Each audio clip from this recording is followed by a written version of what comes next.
Okay, good morning dear students. നമ്മൾ discuss ചെയ്തുകൊണ്ടിരിക്കുന്ന ഭാഗം പാർട്ട് 2 ആണ്. നമ്മൾ റീറ്റെയിലിങ്ങിനെ പറ്റിയിട്ടാണ് കഴിഞ്ഞ ക്ലാസ്സിലൊക്കെ ഡിസ്കസ് ചെയ്തത്.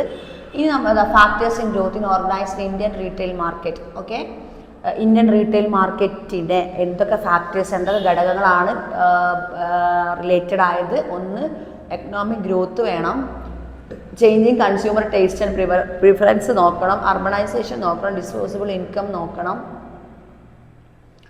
പിന്നെ ഇത്രയും കാര്യങ്ങൾ നോക്കിയാലേ എന്താവുള്ളൂ, നമ്മുടെ factors in growth organised Indian retail market growth ആകും. മനസ്സിലാക്കുക, ഫാക്ടേഴ്സ് ഗ്രോത്ത് ഇൻ ഓർഗനൈസ്ഡ്, അതായത് രൂപീകരിക്കാൻ നമ്മുടെ ഒരു ഈ റീറ്റെയിൽ മാർക്കറ്റ് രൂപീകരിക്കാൻ എന്തൊക്കെ ഘടകങ്ങളാണ് വേണ്ടത്. ഗ്രോത്ത്, എക്കണോമിക്കലി ബേസ് വേണം, മീൻസ് സാമ്പത്തിക ഭദ്രത എന്നൊക്കെ നമ്മൾ പറയും അല്ലേ. സാമ്പത്തികപരമായി പണം വേണം. ഡിസ്പോസിബിൾ ഇൻകം എന്ന് പറഞ്ഞാൽ എന്താ? നമ്മൾ ഡിസ്പോസിബിൾ ഗ്ലാസ് ഒക്കെ ഉപയോഗിക്കില്ലേ കത്തിക്കാൻ, അത് നമ്മളത് നിർമ്മാർജ്ജനം, അതായത് എന്താ പറയുക, കൺസ്യൂമേഴ്സ് പ്രൊഡക്റ്റ് വാങ്ങി അവർ വീട്ടിൽ കൊണ്ടുപോയിട്ട് അവരെങ്ങനെയാണോ അത് ഡിസ്പോസ് ചെയ്യുന്നത്, അത് ഓരോരുത്തർക്കും ഓരോ രീതിയാണ്. അർബണൈസേഷൻ എന്ന് പറഞ്ഞാൽ എന്താ? നഗരവൽക്കരണം എന്ന് പറഞ്ഞാൽ നഗരവൽക്കരണം, അതായത് ഇൻഡസ്ട്രിയലിസ്റ്റ് ഡെവലപ്പ് ചെയ്യുന്ന ആ ഒരു പ്രക്രിയ തന്നെയാണ് നഗരവൽക്കരണം. അതിൽ നഗരവൽക്കരണം ഉണ്ടെങ്കിൽ മാത്രമേ എന്തുണ്ടാവുള്ളൂ, റീറ്റെയിൽ പ്രൊഡക്റ്റൊക്കെ പെട്ടെന്ന് പോവുള്ളൂ. അല്ല, നഗരം മീൻസ് ഇതിനിപ്പോൾ എക്സാമ്പിൾ എന്താ പറയുക, ഉള്ളോട്ടൊരു അങ്ങാടി നമുക്കറിയാം, ഇപ്പോഴും ഉണ്ട് ഉള്ളോട്ട് ചില ഗ്രാമങ്ങൾ, ആ ഗ്രാമങ്ങളിലേക്ക് ഉള്ളോട്ട് പോയാൽ ചിലപ്പോൾ അവിടെ എന്തുണ്ടാവില്ല, കടകൾ 1-2 കടകൾ, അവിടെ എന്തുണ്ടാവില്ല, അർബണൈസേഷൻ ഉണ്ടാവില്ല.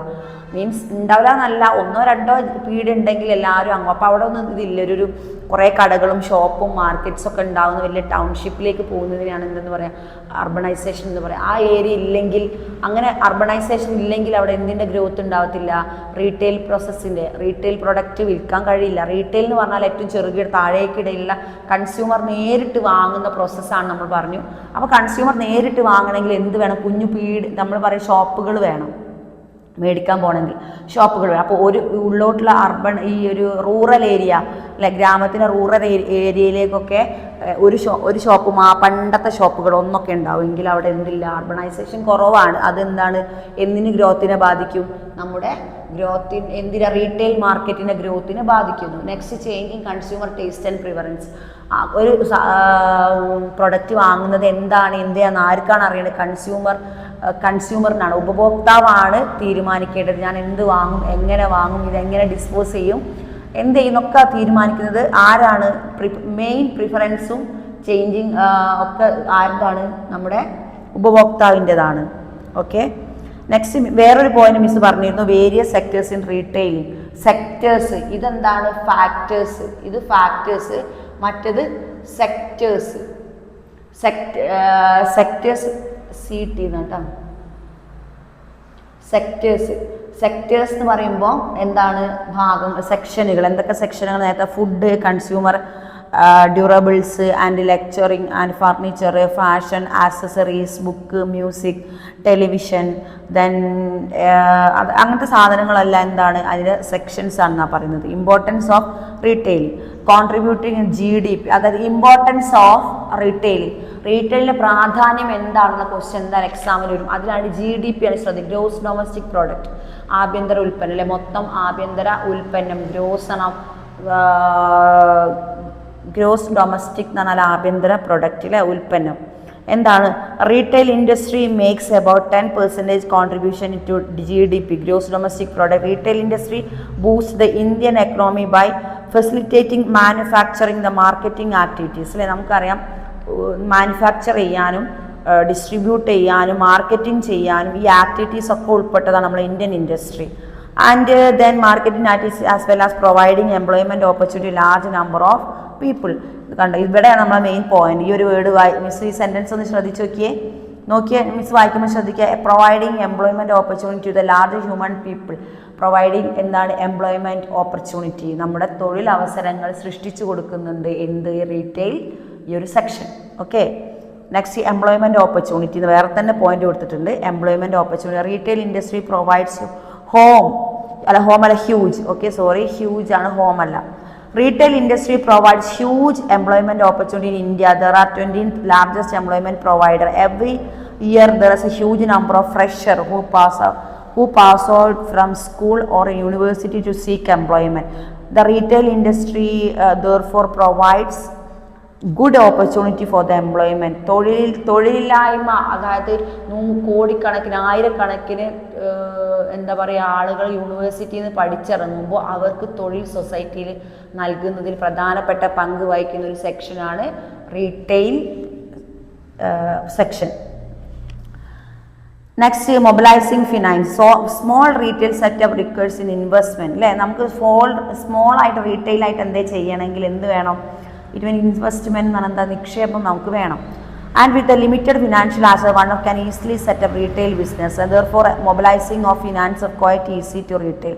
A small shop owner buys a little bulk from the wholesaler and pays inconvenience. Thus she may marriage or the retail store. അതായത് എന്തെങ്കിലും ചെറുകിട ബിസിനസ് ചെറുതായിട്ട് തുടങ്ങണമെങ്കിലൊക്കെ പറ്റുന്ന ഒരു മാർക്കറ്റിങ്ങിൽ പറ്റുന്ന സംഭവമാണ് റീറ്റെയിൽ പ്രൊഡക്റ്റ് വാങ്ങി വിൽക്കുക എന്നുള്ളത്.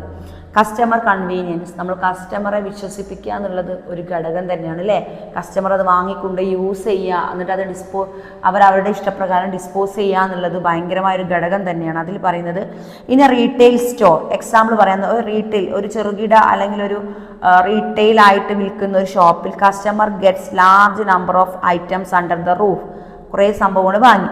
Hen customer need to run here and there different products as they can get the one location in the same store. Thus retail store provides varieties of products and services of the customer. Customer can select the products and services of their choice.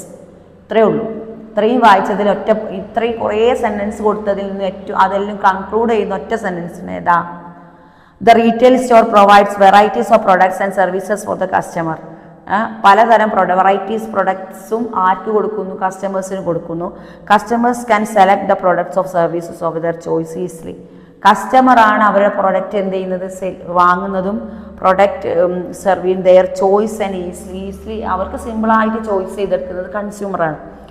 And retailers also provide various value added services. അത് റീറ്റെയിലുകാർ അവർക്ക് retail ചെയ്യുന്ന ആളുകൾ അവർക്ക് എന്തും കൂടി കൊടുക്കുന്നു? കൂടെ provide various value added service, അതായത് നല്ല സർവീസും നൽകുന്നു. ആൻഡ് ഫ്രീ ഹോം ഡെലിവറി കൊടുക്കുന്നു. ആഫ്റ്റർ സെയിൽ സർവീസ്, അതായത് ഫ്രീ ഡെലിവറി കൊടുക്കുന്ന ഈ ഒരു റീറ്റെയിൽ ബിസിനസ്സൊക്കെ ഉണ്ട് കേട്ടോ. ഫ്രീ ഡെലിവറി വരെ ചെയ്തു കൊടുക്കും. അതൊരു വാല്യൂ ഉള്ള കാര്യമാണ്.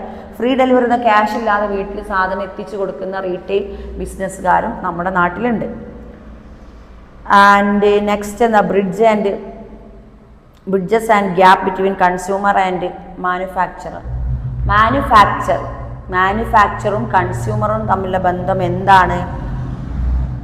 A manufacturer covers for a raw material ins to finished product. ഒരു മാനുഫാക്ചർ ഞാൻ നിർമ്മിക്കുക. എന്താണ് മാനുഫാക്ചർ ചെയ്യുന്നത്? ഒരു വ്യക്തി ഒരു സാധനം മാനുഫാക്ചർ നിർമ്മിക്കുമ്പോൾ and raw material ins to finished to and customs consume and finish the product finish ചെയ്യുമ്പോഴേക്കും പലതരം ഘട്ടങ്ങളും കഴിഞ്ഞു പോയിട്ടുണ്ടാവും. ഒരു പ്രൊഡക്റ്റ് മാനുഫാക്ചർ ചെയ്ത് കറക്റ്റ് കംപ്ലീറ്റ്ലി അത് മാർക്കറ്റിലേക്ക് ഇറങ്ങാൻ പോകുന്നതിന് മുമ്പ് പല ഘട്ടങ്ങളിലൂടെ ആയിരിക്കും അതിൻ്റെ കംപ്ലീറ്റ് ആയിട്ടുള്ള അതിൻ്റെ ഒരു പ്രൊഡക്റ്റിൻ്റെ ഒരു പ്രൊഡക്ഷൻ അല്ലെങ്കിൽ ഉൽപ്പാദനം കഴിഞ്ഞിട്ടുണ്ടാവുക. എങ്ങനെ? എക്സാമ്പിൾ, ഒരു സോപ്പാണെങ്കിൽ അതിന് ഇൻഗ്രീഡിയൻസ് എന്തൊക്കെ വേണം അല്ലേ? സോപ്പ് ഉണ്ടാക്കണമെങ്കിൽ ലാസ്റ്റ് പ്രോസസ്സ് എന്താണ്? അതിനെ പാക്ക് ചെയ്ത് സോപ്പാക്കി അതിങ്ങനെ പോയി പാക്ക്, അങ്ങനെ പല സംഭവങ്ങളുണ്ട്. അപ്പോൾ അങ്ങനെയാണ് ഒരു ഘട്ടങ്ങൾ എന്ന് പറഞ്ഞാൽ. Next then a retailer procedures and finish the product from the manufacture and the wholesalers in sell to the final consumer and cream her margin.